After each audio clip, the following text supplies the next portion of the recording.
Si tenemos una línea sea recta o curva que se mueve en el espacio, genera una superficie, como cualquiera de estas, ¿no?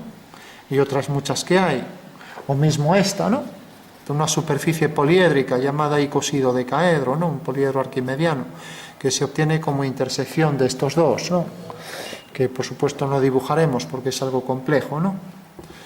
Bueno, vamos a ver entonces lo primero. Sabemos que si una línea se mueve, genera una superficie, ¿no? Puede ser con caras planas, como estas que tenemos aquí, como esta, o puede ser con superficie curva. Fijaros que esta superficie es una línea que se mueve en torno a un eje, provoca esta superficie de revolución, ¿no? Entonces sabemos primero que si una línea o una curva se mueve va a generar una superficie, ¿vale? Esa sería la primera parte como definición de una superficie, ¿vale? Entonces tenemos las primeras, que son las regladas, ¿no? Que se pueden seguir, de ahí viene el nombre, con el canto de una regla. Entonces cogemos el canto de una regla y todas estas que tenemos aquí las puedo seguir con el canto de una regla, por lo tanto son regladas, ¿vale? ¿Se entiende eso, no? De ahí viene el nombre de reglada, ¿no? Entonces ya sabemos cuáles son las regladas. Fijaros que el hecho de que sea reglada no quiere decir que tenga que ser con caras rectas, caras planas como esta, no. Es que puedo coger una que tenga superficie curva y ser reglada. O sea que puedo hacer líneas rectas que van a tocar todos los puntos. Por ejemplo, esta en un hemisferio no es reglada, porque yo, por mucho que intente tocar todos los puntos aquí, imposible, ¿no? Bueno, luego dentro de regladas tenemos o desarrollables o alabeadas, ¿vale? Desarrollables son las que se pueden pasar a esto, a una figura que la puedo construir en papel. O sea, la puedo extender sobre un plano, ¿vale? Y eso sería desarrollable, ¿vale? Entonces, todas las que tenemos aquí son desarrollables. De hecho, ya las hicimos todas, las tenemos todas por aquí. Podríamos empezar a sacar. Hay decenas y decenas de ellas.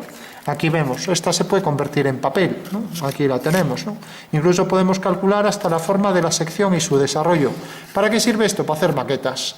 Si dominamos el tema de los desarrollos, podremos hacer la maqueta de cualquier objeto en papel, o en cartón, o... Vale. Entonces, todas las, como veis ahí, las regladas son todas desarrollables, excepto las alabeadas, ¿vale? Entonces, ¿qué eran las alabeadas? Pues dos líneas que se cruzaban, si las uníamos con rectas, generaban una reglada alabeada, ¿vale? O sea, era eso que teníamos así, ¿no? Que uníamos así, y eso era un paraboloide hiperbólico, una reglada alabeada, ¿no?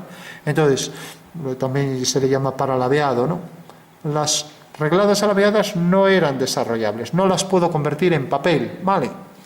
O sea, no puedo coger esta figura y hacer una maqueta de papel, ¿vale? Pero todas estas sí. ¿Por qué? Porque como veis ahí, pues son regladas desarrollables, ¿no? Y veíamos el ejemplo del cilindro, del cono, etcétera, ¿vale? Aquí vemos otro ejemplo, la pirámide truncada que tenemos aquí, ¿no? Es realmente el traje de la figura, ¿no? ¿Lo veis, no? Bueno, pues es una superficie que, como veis, es reglada, se puede seguir con el canto de una regla y se puede extender sobre un plano, por eso es desarrollable, para diferenciarlo de estas superficies regladas alabeadas, ¿vale? Que vimos ya hace dos clases, ¿vale? Bueno, sabemos ya que las regladas pueden ser o bien desarrollables o bien alabeadas, ¿no? Sería la primera clasificación, ¿vale? Bueno, dentro de las desarrollables, como veis ahí, tenemos planas, poliédricas o radiadas, ¿no? Bueno, pues las planas, pues serían figuras formadas por planos, ¿no? Serían superficies que solo son planos, pero si esos planos son varios, generan un poliedro que tiene varias caras. El poliedro es convexo cuando al prolongar sus caras nunca dejan un hueco interno, ¿no? Y eso sería entonces una poliedral, o sea, figura formada realmente por polígonos sin dejar hueco interno, ¿no? Y decimos que es un poliedro convexo. Cóncavo, ya lo dice la palabra, cuando tiene un hueco. O sea, si hago este poliedro y le saco aquí otro poliedro encima, por ejemplo, cojo un poliedro y se lo pongo así encima y compongo otro poliedro compuesto de estos dos más otro, etcétera, tiene un hueco aquí. Al prolongar esta cara corta otra, por tanto es convexo. Cóncavo. Bueno, sabemos entonces que las desarrollables pueden ser planas, si son planos. Una superficie plana, pues es el plano del papel. O pueden ser, como veis ahí, poliédricas, regulares y tienen las caras que son polígonos regulares. Entonces tenemos estas 5 figuras, ¿no? A ver dónde está. Estas 4, me falta el tetraedro regular. Como veis, estas serían las primeras figuras, poliedros regulares, que tienen las caras que son polígonos regulares, ¿vale? Estas son las que habría que saber dibujar, son relativamente sencillas. Todas las caras, como veis, son siempre polígonos iguales en cada uno, triángulos, pentágonos, etc. No puede haber más que estas 5, ¿vale? Si ahora cogemos estas y las cortamos por cortes de tipo 1, 2 y otro tipo de achaflanamientos, tenemos los arquimedianos, ¿no? Entonces, otra clasificación serían los poliedros arquimedianos, ¿no? O sea que, si por ejemplo cojo el cubo, como veis aquí, y lo corto, le corto las esquinas, pues tengo el cubo octaedro. Es un arquimediano. Los arquimedianos tienen 2 tipos de polígonos regulares. Como veis, tiene un cuadrado y un triángulo, ¿no? 2 o más, ¿vale? Por regla general puedo obtener todos cortando poliedros regulares, ¿vale? Hay algunos que habrá que hacer varios cortes, ¿no? Pero bueno. Y si hacemos cortes de tipo 1 o tipo 2, saldrán unos arquimedianos u otros, ¿no? Por ejemplo, al coger un cubo con corte de tipo 1, que es por la mitad de la arista, me sale el cubo octaedro. Y como esta figura es dual, también me saldrá la misma figura. Si corto por la mitad de las aristas, me sale la misma. Es más, si cojo y los coloco uno sobre otro en un poliedro compuesto, con el centro común para los dos, me saldrá en la intersección esta figura también, ¿vale? Si corto por otro corte de tipo 2, que llamo, me sale el cubo truncado, que bastará con poner aquí un polígono regular de 8 lados, y entonces aquí me salen polígonos regulares, triangulares, equiláteros y aquí octógonos regulares. Bueno, pues tenemos que sería el corte de tipo 2, otro arquimediano. Y los arquimedianos tienen a duales poliedros, como veis ahí, que se llaman poliedros de Catalan, que tienen todas las caras iguales, ¿no? Allí tenemos alguno, como el dodecaedro rómbico, pero bueno, ya no vamos a por él, mejor verlos en internet, son algo complicados. Bueno, luego tenemos los prismas, antiprismas, los de Johnson, las geodésicas, ¿no? Entonces, prismas ya sabéis que son estos, ¿no? El desplazamiento de un polígono en una dirección puede ser oblicua o no, pues me generará un prisma. Y si cojo los puntos medios y los uno, pues me saldrá, al unir y generar el poliedro interno, me saldrá una dipirámide, una figura formada por 2 pirámides, ¿no? Lo que pasa es que tendría que ser más largo que esto. Entonces ya sabemos que la pirámide es la figura dual, ¿no? La dipirámide es la figura dual del prisma, como veis ahí, ¿vale? Mientras que tenemos estas figuras que son los antiprismas, que se obtiene cogiendo esta figura, girándola y uniendo los puntos de manera que me salgan aquí en las caras laterales triángulos equiláteros, ¿vale? Bueno, serían los antiprismas. Y si cogemos los puntos medios y los unimos haciendo aquí una forma parecida a una pirámide, pero con caras que son deltoides, obtendremos el deltoedro, que será esta figura, ¿vale? Por lo tanto, estos dos son duales, ¿vale? O sea, los puntos medios de esto me genera el deltoedro, siempre y cuando estos 4 puntos sean coplanares, ¿vale? Una figura muy curiosa que en AutoCAD se dibuja de forma muy fácil, casi todas estas se dibujan de forma muy sencilla, ¿no? Mientras que hacer esto con dibujo es complicado, ¿no? En dibujo técnico, pero con AutoCAD muy sencillo. Bueno, luego tenemos otra clasificación, como veis ahí, dentro de las desarrollables, que son las radiadas, ¿no? Bueno, pues las radiadas tenemos cónicas, por eso hice esta separación, o cilíndricas, ¿no? Vale. Fijaros que una pirámide es una superficie cónica, aunque parezca extraño, ¿no?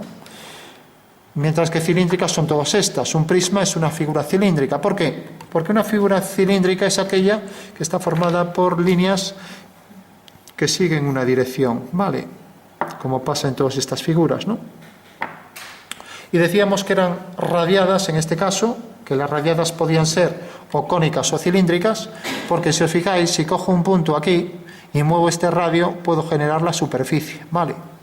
Ahora bien, si yo alejo este punto al infinito, el cono, que cada vez tiene el vértice más lejos, se convierte en un cilindro.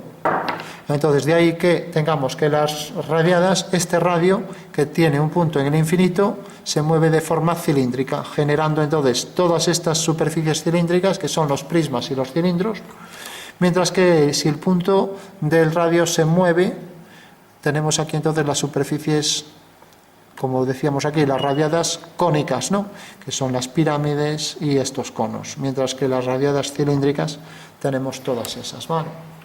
Bueno, pues esa sería una clasificación.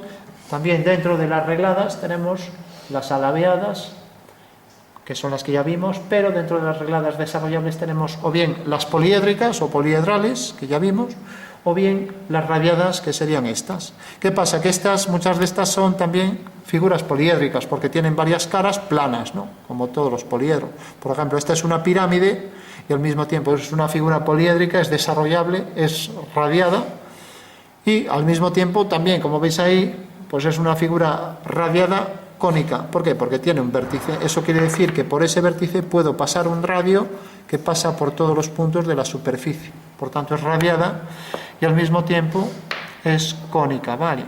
Y como veis ahí también es desarrollable, la puedo convertir en una forma plana para construir, y es reglada porque puedo seguirla con el canto de una regla. Con lo cual ya tenemos prácticamente todas las superficies poliédricas.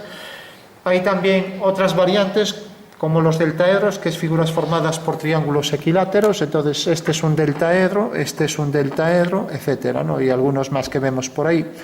Y también no sé dónde está ahora el octaedro. Está aquí.